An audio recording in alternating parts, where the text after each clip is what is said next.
A very warm welcome to everyone here. Thank you for joining us on Big Talk. This is Global Television. I'm Uyag Mofwebe, live in Nigeria's capital, Abuja. This week has been very eventful for not just Nigeria, but for the entire world on account of the United Nations General Assembly 2023.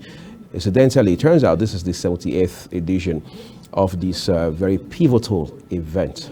Several factors have been highlighted as being the distinguishing factors between this year's edition and the previous. One of them is, according to those who have followed very keenly, the fact that this year, most of the participants, the heads of government, have been very particular about salient issues that affect the globe, from poverty to climate change. I mean, issues around switching real quick to the green economy, as it were, and issues around terrorism have also been raised. But there was this particular highlights from the speech, or if you like, the address that was delivered by the president of Kenya, William Ruto, where he talked about multilateralism and how that it is being tested given the realities the world now faces.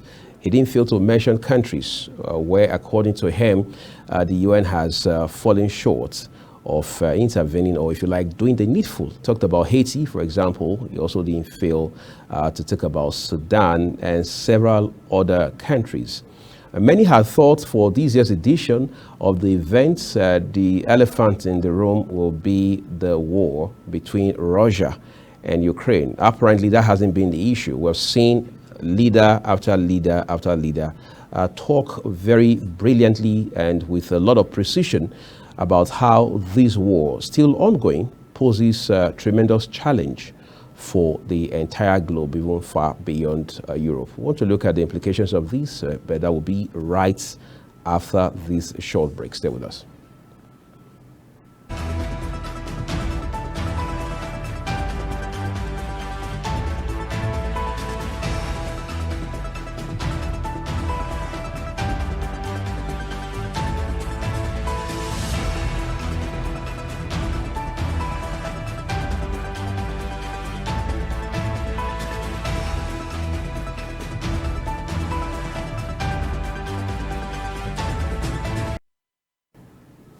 My guest is Idris Shaibu. He's a foreign affairs analyst. Thank you, Idris, for coming on the show. We appreciate it.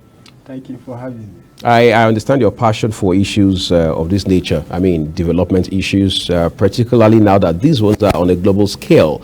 One of the big features here, which I hadn't quite mentioned at the top of the program, is that our own president, Bola Tinubu, did represent Nigeria at the event, and we understand that by the weekend he would have left already, and then of course he would get to Paris, France, and route Nigeria. But let's quickly look at the performance that was put up by Nigeria. I mean, by the president on behalf of Nigeria. How would you rate the issues that he did highlight at this event? Thank you very much. United Nations, when it was formed in 1945 rather, after the Second World War, you know, with the failure of the League of Nations. That's right. That was unable to prevent the Second World War. League of Nations was established in, after the First World War. First World War. That's right. You know, with its failure, you know, we saw Second World War, and United Nations was established to remake the world, you know. United Nations is here to, let me just say, to make humanity happy. You know, for global cooperation, economic development, human rights, among others. But member states now here are no more comfortable with the United Nations. There is a dissatisfaction among member states, particularly the global south, in Africa especially. So every year, this is the 78th General Assembly, member states their world leaders always go to New York to represent their country, to air their views, particularly the United Nations General Assembly is a platform where world leaders and their representative, talk about germane issues that concerns the world, the continent, and their country. You asked me about President Tinubu's performance at the United Nations, right?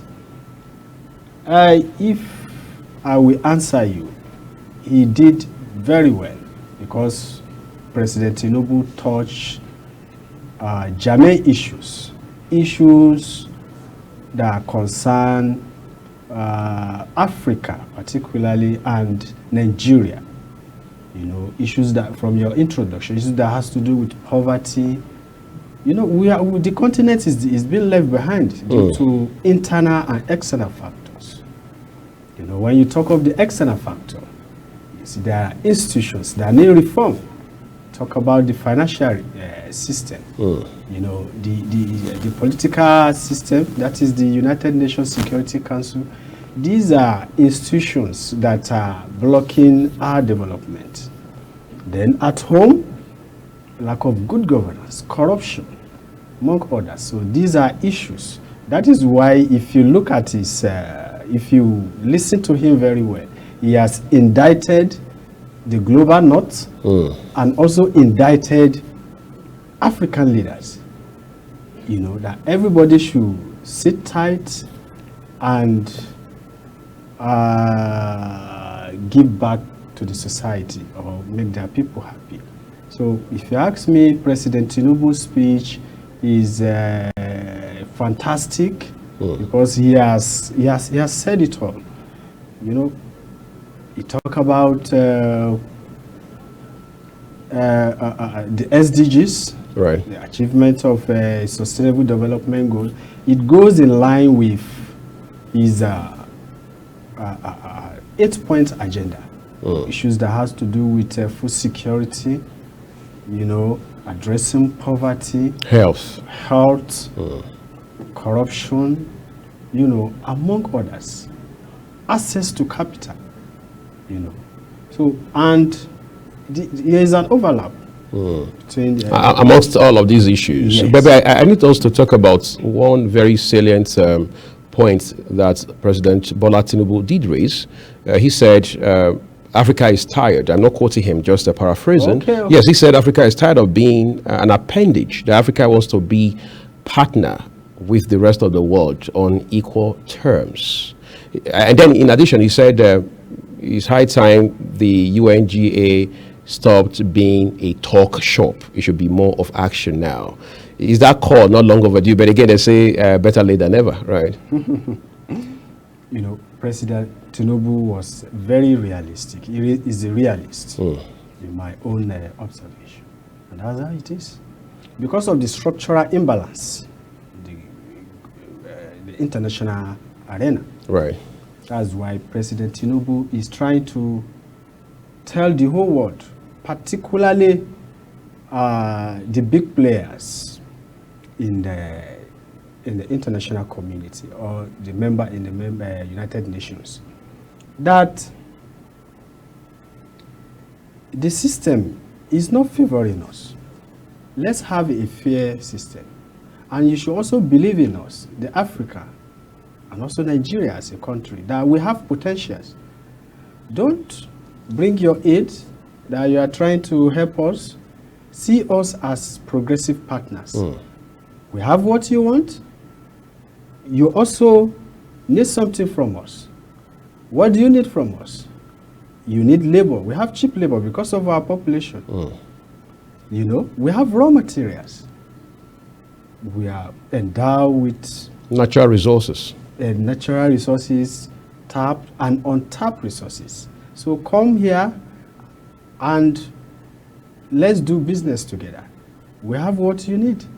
We saw what he did at the recent G20 summit in India. He was able to engage investors. In fact, I think about $14 billion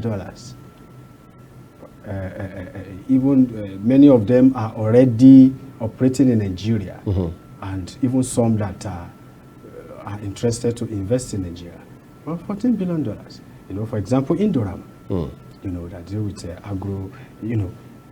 So those are the issues. After that, he moved to UAE for a bilateral talks on the visa ban.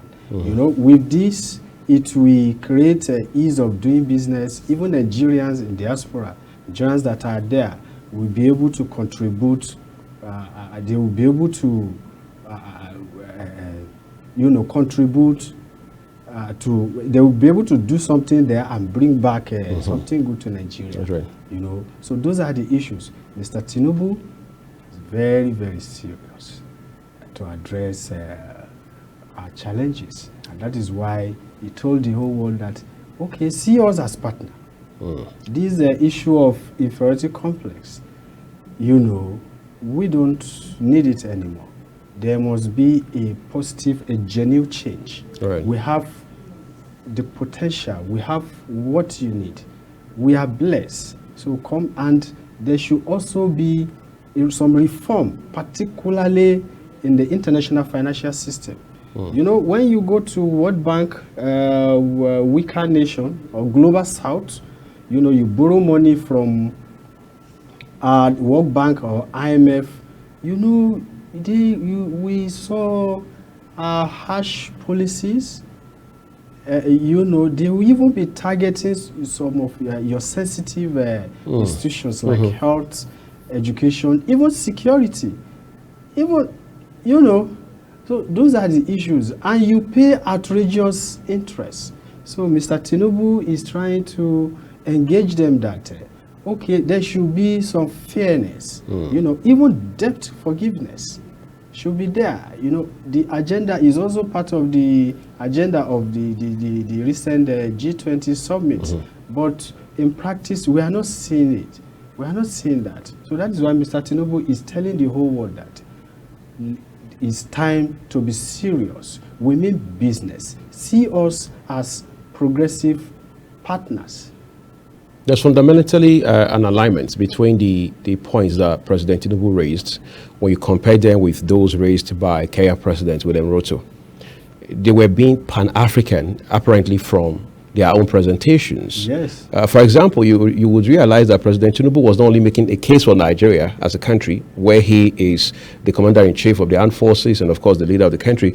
Yes. He made a very strong case for Africa as a continent. Yes. William Ruto followed the same path when he talked about how that even rating agencies, you know, needs to rethink the way they rate African economies and so on and so forth. Is this a pointer to a whole new horizon being opened for Africa as a continent? Yes. Africa is trying to get up and be a strategic partner on the international theater, arena. You know, our African leaders, I admire their new thinking. You know, for decades, for years, anytime they go to United Nations, majority of them always, they go there with their shopping list. You know, they show the big powers that, please, we have problem, come and help us. But this crop of leaders in Africa now, they are trying to, you know, tell these big players that no, we also want to be a strategic partner. You know, we want inclusiveness. You know, we have been neglected the institution of global governance. William Ruto, fantastic speech from him. He is indeed a Pan-Africanist. The same thing with President Tinubu. President Tinubu, what I observe, his own is more of economic diplomacy. William Ruto, on the other side, is also political diplomacy. Right. Because his own, you can see the way he was hammering on reform in the United Nations Security Council. Yes, that it has become ineffective and dysfunctional. Yes. You know, we have 5 permanent members, right? That's right. We have 10 non-permanent members that have been elected 2 years thereabout. You know, these 5 permanent members, they have veto. They have veto. Anytime there is before a resolution should take place, you know, it has to be unanimously agreed by this big five, P5 rather. And there is a conflict of interest, particularly the current crisis in Ukraine that have started in February 2022. You know, Ukraine now has become at the center of interest of these big players. You know, Ukraine is a terra cognita, you know, to international players. That's right. A terra cognita in the sense that the interest of the United States is different from that of Russia and China. You know, Russia sees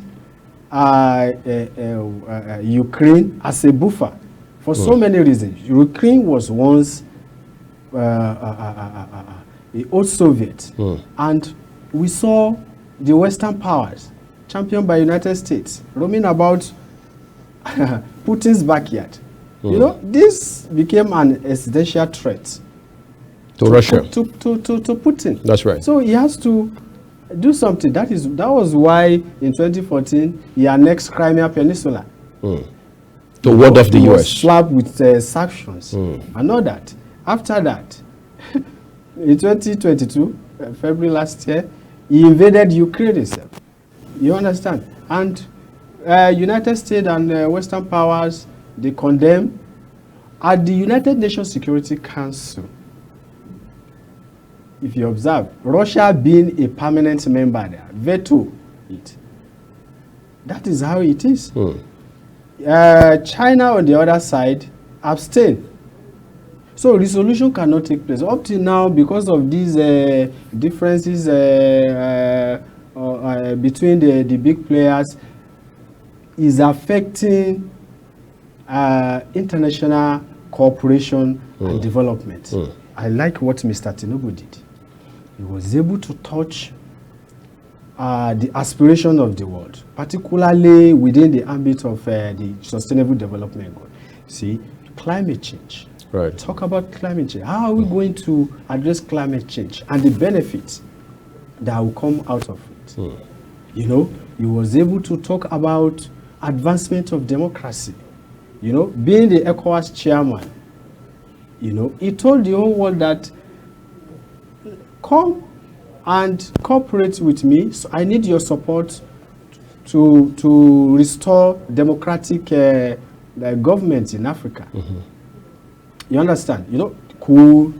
We saw coups in about 5 African countries, right? So, and all these coups happen for so many reasons. That's internal and external factors. Right. You know, that is why Mr. Tinubu and William Ruto, particularly, even the Ghanaian president, Nana Akufo-Addo, their speech, they've touched serious issues. Right. You know, issues that will bring development to their continent.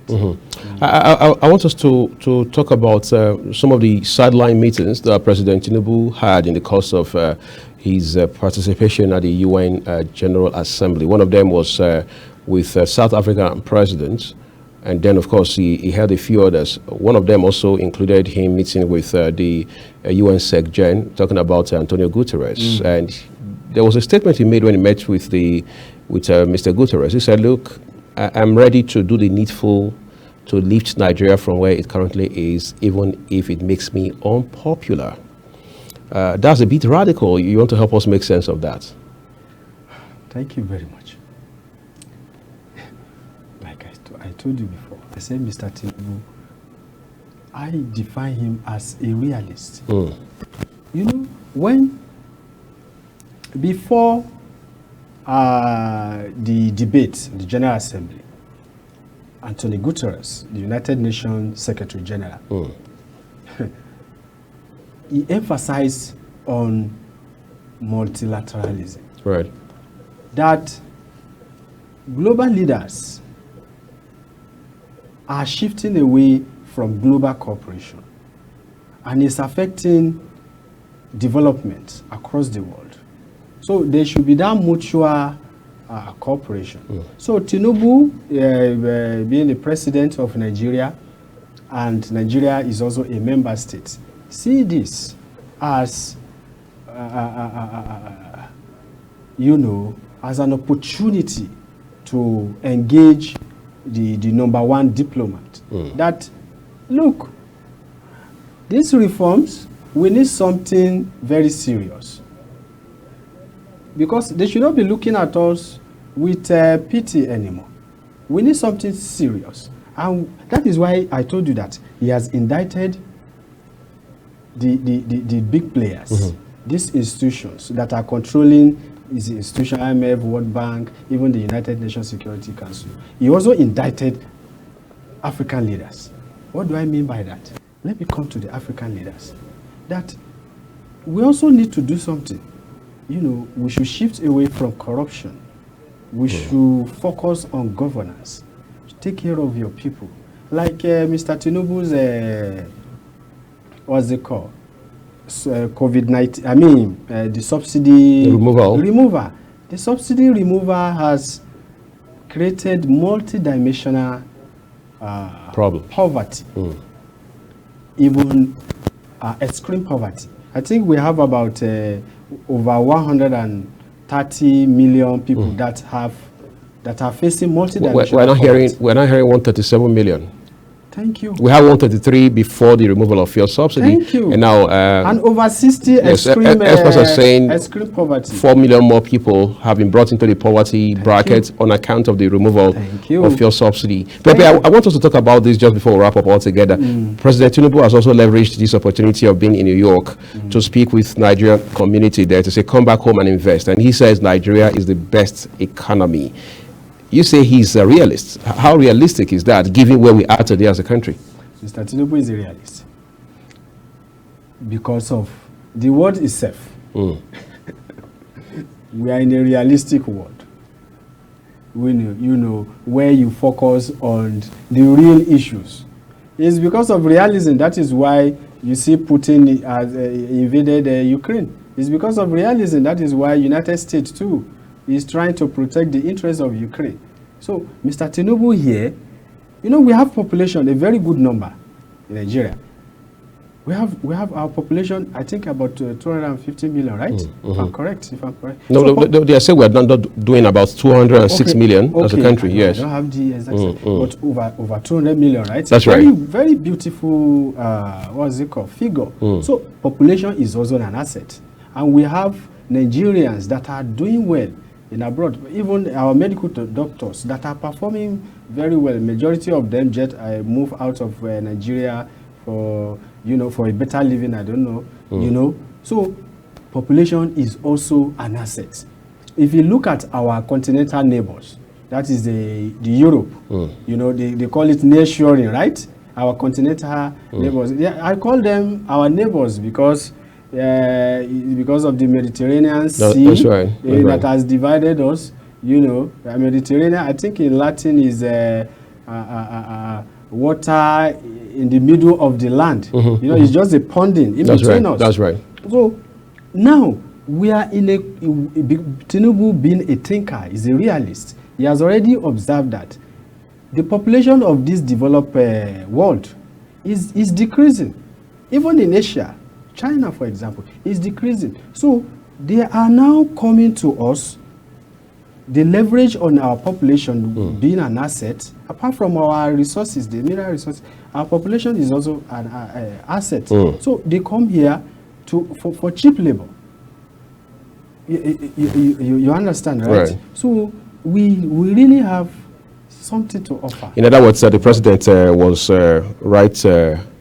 I mean, it was just right on time to have delivered that sort of message when he said Nigerians abroad, I mean, in the diaspora, should come back home and invest in this economy. That was really a spectacular move. I mean, as part of all of the efforts he has made these last few days. I want to say thank you so very much, Idris Shaibu, Foreign Affairs Analyst, for coming to join us today. We do appreciate it. Thank you. And that's what we're leaving it on Big Talk, everyone. Thank you for being a part of it.